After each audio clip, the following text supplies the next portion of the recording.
Hey everyone, it's your casual gamer Meep here and welcome back to the channel. It's been a while since the Onryo and the Ringo chapter released, and since then, numerous content creators have put out their latest killer tier list videos in which killers are ranked by their strength and power compared to each other. And one thing that I noticed when watching these videos, I noticed that the majority of them I saw was that our favorite stocky boy Michael Myers would be placed either as the worst or one of the worst killers in the entire game according to their tier list. For those of you who don't know me, a little backstory about me is, whenever I first started playing the game in late 2017 and early 2018, Michael Myers was actually my first killer main, as I felt he was so unique to play as and against. I still think he is one of the most unique killers from a design perspective, and that a lot of love was put into how he represents his film franchise counterpart. With that being said though, I often hear he's outdated in terms of his design, and to be frank, I do think he could use some tweaking around the edges and just make him better overall. With this video, the idea behind it is I want to be constructive in nature by offering ideas on how Myers can be updated and essentially modernized to keep up with the meta and seemingly fast-paced nature of Dead by Daylight. The first area I want to talk about is Michael's power, Evil Within. I think this tier system works fine as is and is representative of Michael's character in an accurate manner. The problem that I see with his power is the stalking component. I'm going to be referencing a chart that's on the DBD wiki page for Myers as a visual for explaining how Michael's stalking works. For those of you who don't know, Michael has a max range to where he can stalk survivors from, so when Michael stalks a survivor from his max range from far away, he does it very slowly and inefficiently. However though, the closer you get to a survivor, the faster the stalk rate increases and the time efficiency of the stalk increases, to where it basically encourages you to stalk a survivor close up to gain its full benefit. This however though is not very emblematic of Michael Myers in the movies, as he doesn't really stalk Laurie or her classmates up close, but rather from far away before engaging with them. He's the boogeyman according to Laurie Strode, and should be surprising you, not in your face. I think one of the two things that should happen to address this area of concern is either Michael should be able to stalk survivors at a flat rate with no efficiency to worry about, similar to how Ghostface is able to stalk survivors from any range and at the same stalking rate, or the rate at which Michael does stalk needs to change and encourage you as a killer player to stalk survivors from further away to more closely resemble his film franchise counterpart. Compared to his current stalk rate shown in the DBD wiki graph, where your stalking essentially gets exponentially worse the further you are away, the slope I propose is a much gentler one. It benefits you more stalking survivors from far away, but rewards you less whenever you stalk a survivor super up close like you currently normally do. This way you can essentially stalk survivors normally and 99% fill your stalk bar, but you can't simply do it right in their face as easily as you currently can. I think this would definitely help Myers at the beginning of the game in particular, because I normally see that his slow and weak start is the majority of people's rationale for placing him so low on a numerous tier list, but by making Myers' ability to stalk from far away more viable, this reduces the chances of the survivors being alerted to Michael approaching them, especially compared to now when the gameplay more or less encourages you to immediately engage with the survivors in order to start building up your power of Evil Within. As for his slow movement speed in Tier 1, as much as I like the idea of increasing Michael's movement speed in Tier 1, the existence of the Scratch Mirror add-on alone would make this very problematic if he had normal movement speed with this add-on equipped. Right now he moves at 4.2 meters per second, or 105% movement speed. I do think a small movement speed increase would be generally well received by the community outside of the Scratch Mirror Myers gameplay. I would increase it to 4.3 meters per second or 107.5% movement speed. I don't think it would be too oppressive with Scratch Mirror and would make Tier 1 more enjoyable to traverse the map, especially as you're starting to build up your power of Evil Within. I think that's all the changes I would make to Michael's general base power. The next part I want to talk about is his 3 teachable perks: Save the Best for Last, Play with Your Food, and Dying Light. Save the Best for Last gives you a stackable cooldown to your basic attacks in the form of a token system. You earn tokens from hitting survivors who are not your obsession with a basic attack, and you lose tokens attacking the obsession with your basic attack. I think this perk is fine as is, as it's an effective and a decently picked perk in the community, and can be very strong whenever you max up the tokens. As for Play with Your Food, it gives you a token each time you let your obsession escape from a chase, and each token increases your movement speed by 5%, but each time you declare an attack, you lose a token. This perk by comparison to Save the Best for Last on its own is very niche and doesn't enjoy the higher pick rate that Save the Best for Last does. Outside of gimmicky builds, it relies on you either finding the obsession and or changing the obsession during the game to start building its token system up. Additionally, the chase mechanic can also make it time consuming to build the perk up, taking away its potential to be strong. Also, because you can only earn 3 tokens at a time, those tokens can disappear really quickly. I feel like this perk is meant to be used on M1 killers as a way to make up for the fact that they're slower when you compare them to higher mobility killers who have a much easier getting around the map. So as for changes to Play with Your Food, to offset the chase mechanic, it would end chases quicker by its intended nature, even if it's only against the obsession. The new description would read something along the lines of this: you know when to target your prey, and when it's time to move on. Each time you chase your obsession and let them escape, Play with Your Food receives a token, up to a maximum of 3, 4, and 5 tokens. Play with your food has the effect that it decreases the time you remain in chase with the survivor by 50% after the conditions to end chase have been met. Each token applies a stackable 4% increase to your movement speed, and performing a basic or special attack that can damage a survivor consumes a token. I think this would fix the problem with the chase mechanic not breaking chase fast enough, and with this change it would also allow you to earn more tokens at a slightly decreased movement speed than before, but overall you would gain more speed. And because you're able to earn more tokens, the effect of the perk would last longer and would feel more impactful during the game. And as for Michael's last perk, Dying Light, your obsession gains a 33% increase to their healing and unhooking speeds, and is unaffected by the debuffs caused by Dying Light. Each time you hook a survivor who's not the obsession, you gain a token. Each token applies a stackable 3% decrease to the other survivor's healing, sabotaging, and generator repair speeds.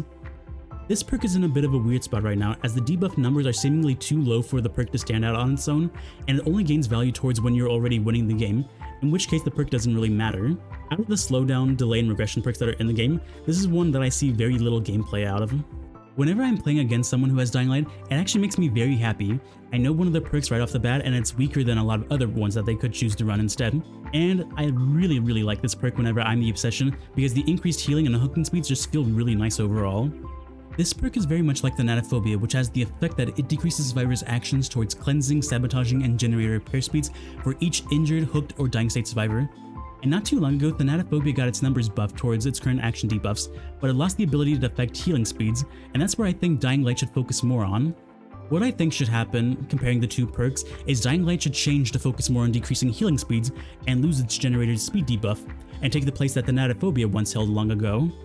This would also make the perk more in line with its secondary effect of increasing the obsession's healing speed, making them essentially a beacon of light whenever it becomes harder for the team to fully recover from being injured and unhooked. Also, with the boon meta that is currently in Dead by Daylight, Circle of Healing is the most prominent perk to be seen frequently, as it can enable a team to fully recover and reset the killer's pressure. A new description of the perk would read something along the lines of this. Each time you hook a survivor other than your obsession, you gain a token. Each token applies a stackable 6%, 7%, and 8% action speed decrease to healing, unhooking, and totem blessing speeds. Your obsession, however, is unaffected by the token debuffs, and instead gains a permanent 40% increase to their unhooking and healing speeds towards other survivors. For those of you who are concerned that these numbers might be too strong, realistically, if you've earned enough tokens like 6 or more, it means you've already gotten the equivalent of 2 kills, which means beyond that point you've already won the game, even if all the survivors are still alive. The second reason these numbers are much more than Thanatophobia's numbers is because Dying Light would not affect the primary objective of survivors, which are generators. It would instead complement Thanatophobia, as Thanatophobia focuses more on objective-based actions, whereas Dying Light would focus instead on secondary altruistic actions. It would also increase the importance of the obsession's role and status for the team, as the team's medic being able to counteract the negative effects of Dying Light. For the first 5 tokens, the obsession's permanent bonus would be greater to on par with the debuffs of Dying Light at 40%.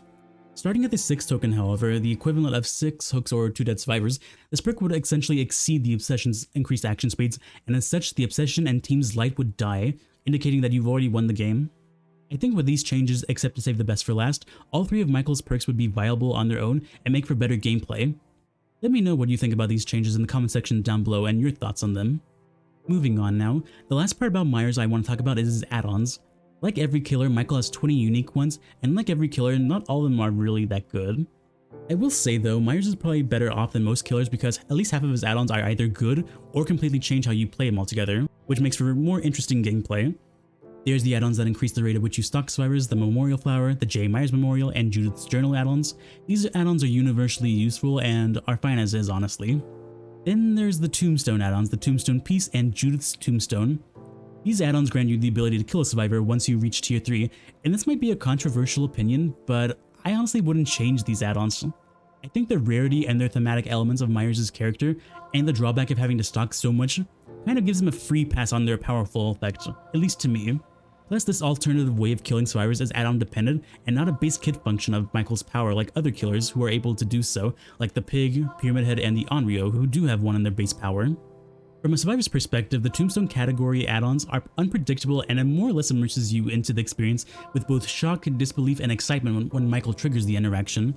And like I said, my opinion is a bit of a controversial one, although I do have add-on changes that I'll be presenting later in the video or talking about. The mirror add-ons, Vanity Mirror and Scratch Mirror, I think are fine as is, and are among some of Michael's most fun add-ons to use. And as for the rest of the Mirror family and Michael's other aura reading add-ons, there's the Glass Fragment, the Reflective Fragment, and the Mirror Shard that could be tweaked and improved upon. Out of the group, the glass fragment is the worst one because it only reveals the survivor's aura if you stock them for a short duration, but only while in tier 1. The vast majority of the game, you're going to be in tier 2 or tier 3, so this add-on's range is very limited and just not very good overall. The reflective fragment and mirror shard work with a similar effect, but only while you're in tier 2. So to make these 3 add-ons more effective, I would just remove the tier requirement altogether for the glass and reflective fragments and increase their duration, because as add-ons you should feel like you're getting value from them when you spend blood points on them. These add-ons' new description could read something like this. The aura of a survivor who have been stocked for at least 1 second are revealed to you for 5 seconds and 7.5 seconds respectively. I would also lower the rarity of the glass fragment to a brown common add-on and change the memorial flower back to a yellow common add-on like it used to be prior to patch 5.3.0. That way you could justify their rarities, and reflective fragment would stay its current yellow rarity. And as for the mirror shard, I would change it slightly so to make it more interesting and useful. Its new description would probably read something along the lines of this. After going up a tier of Evil Within, the aura of all survivors are revealed for 10 seconds. This would be more in line with the add-on series in terms of progression to the upper rarities of Vanity and Scratch Mirror, where you essentially have aura reading on demand based on which tier of Evil Within you're in. And it's also distinguished enough from the glass and reflective fragment by revealing the aura of all survivors rather than the one you're simply chasing right now and stalking. This new mirror shard would feel universally useful, and it would activate at important points in time whenever you're exiting Evil Within tier 1 and when you go to pop your Evil Within tier 3 on survivors. As an M1 killer with no ability to really navigate the map super quickly, I don't think this would be too overpowered for Myers as an add-on. It would also allow the killer player more information to make tactical decisions for more interesting gameplay, I think. And as for his one-off unique add-ons like the Dead Rabbit and the Boyfriend's Memo, Dead Rabbit decreases your tier radius while in tier 2 and increases it in tier 3. I think this add-on is perfect the way it is and pairs very well with Michael's smaller tier radius while in tier 2, which is one of his best traits. The Boyfriend Memo on the other hand increases your lunge range attack while in tier 1, and that's pretty much it. This add-on is only good and viable with the Scratch Mirror build, but because it's a brown common add-on, you get so many of them compared to Scratch Mirrors. And if you're not running the Scratch Mirror add-on, then you're not going to be staying in tier 1 that long to make use of the effect, because essentially what you're trying to do is you're trying to get out of tier 1 in the first place by stalking survivors, and so you're not really going to be going up to them and engaging with them in order to make use of the Boyfriend's Memo increased lunge range attack. So as for changes, I don't think this add-on needs that much of a change other than it needs to affect the other tiers of Evil Within to be considered somewhat useful. A new description would read something along the lines of this. Increases the range of the Shape's lunge attack by 50% while in Evil Within tier 1, and it increases the range of the Shape's lunge attack by 25% while in Evil Within tier 2 and tier 3. This would still make the add-on niche to use, but at least it would be useful in some way out of tier 1 Scratch Mirror Meyer builds. This would also play up his extended tier 3 lunge range attack, which is slightly longer than every other killer's as a unique effect to his personal power. The next category of add-ons I want to talk about are the hair add-ons. There's the Fragrant Tuft of Hair, which is fine as is, the Lock of Hair, the Hair Bow, the Hair Brush, and the Blonde Hair add-on. Each of these increase the duration of Evil Within tier 3, but at the cost of increasing the time it takes to reach Evil Within tier 3 for the first time. The problem with the lower rarity ones is the amount of stock required for each one scales very poorly to the next, to the point that the green rarity one is the best of the 4, which is very odd. If it were up to me, I would remove the extra stock requirements for these add-ons, but I would offset that buff by lowering the duration that they extend tier 3, similar to how Ghostface's stocking add-ons work. But I would also settle for the add-on simply scaling properly, with the blonde hair requiring 25% more stock rather than 50. The hairbrush would remain the same, requiring 50% more stock, whereas the hair bow would go up to 75% more, and the lock of hair would be unchanged as it already requires 100% more stock to reach tier 3. And as for Myers' last set of add-ons, they are the ones that increase your movement speed while stalking. They're the tacky earrings, the jewelry, and the jewelry box. These add-ons, similar to Ghostface's increased stalking movement speed, are just generally bad. You move so incredibly slow while actively stalking survivors that these add-ons are simply not worth an add-on slot, as you mostly won't notice a difference, in which case these add-ons are overdue for a change. Right now, Michael Myers is the only killer in the game that features an add-on that affects the obsession in some way that ultimately enhances his power. I think that's a bit disappointing, as both Michael and Laurie were the ones that introduced the obsession mechanic back in 2016, and I feel like for add-on design it's heavily underutilized. All of these add-ons in the jewelry category represent items that belong to Michael's first obsession and older sister Judith Myers. I think it would be thematically appropriate if each of these add-ons affected the obsession in some various way when Michael equips them. For example, the tacky earrings description would read something along the lines of this. Any survivor who blinds or stuns you becomes the obsession if they are not already. You can only be obsessed with one survivor at a time. Whereas the jewelry could be changed to something like this. Decreases the attack cooldown of successful basic attacks against the obsession by 30%. Does not stack. And lastly, the jewelry box's description could read something along the lines of this. Successful basic attacks against the obsession reveal the aura of all survivors for up to 10 seconds. I feel like with these changes, it would open up more gameplay opportunities for Michael Myers players by instead encouraging you to go after your obsession more. The introduction of a Nemesis perk-like effect for an add-on with the tacky earrings change means you wouldn't have to solely rely on the perk Nemesis for fun combinations and would more or less free up a perk slot. Plus, as a brown add-on, you'll get more than enough of these to pair with the other two jewelry-related add-ons and the Judith's Journal add-on. And similar to how other killers have their teachable perks in the form of add-ons, the new jewelry effect would be a niche save the best for last effect against the obsession, and the fact that it also wouldn't stack with save the best for last means you can't combine the two to instantly down the obsession with an almost instant cooldown, so it can't be abused. Additionally, the new jewelry box's effect would complement the changed mirror shard add-on without cannibalizing each other in the majority of situations. Lastly, with these changes to the jewelry add-ons, this would more or less solidify Myers as the obsession-based killer, as he and Laurie were the ones that introduced this mechanic back in 2016 with the Halloween chapter. And with these changes, Myers would now have 4 add-ons revolving around what makes Michael Myers, the boogeyman who obsesses over one individual and watches them from afar. I feel like these changes are well thought out and considerate of both Michael's lore and character integrity from the film franchise, but also considerate of the actual gameplay from both sides' perspective as well. I also had other ideas from giving him brutal strength or enduring that scaled based on what tier he was, but I wasn't sure what to change in order to create that. And now going back to the change that I mentioned earlier about the tombstone pieces, a lot of people do consider them broken as you can just straight up kill a survivor without hooking them, and for the tombstone piece, I would change it to where you would start the trial in tier 2, and for the Judith's tombstone, I would make it so you would start the trial in tier 3. These two changes would ultimately save you time stalking in the beginning and immediately allow you to start pressuring the survivors. But I do enjoy their current suspense and chaoticness that their current add-ons already have. And with that being said, I think I've talked about everything I wanted to on how Myers could be changed for the better in regard to where he stands with the current meta in Dead by Daylight. With that, we've come to the end of the video. In the comment section down below, let me know what you thought of the changes and what your favorite or least favorite one was. I'm Meepless3, and I will see you next time. Goodbye for now.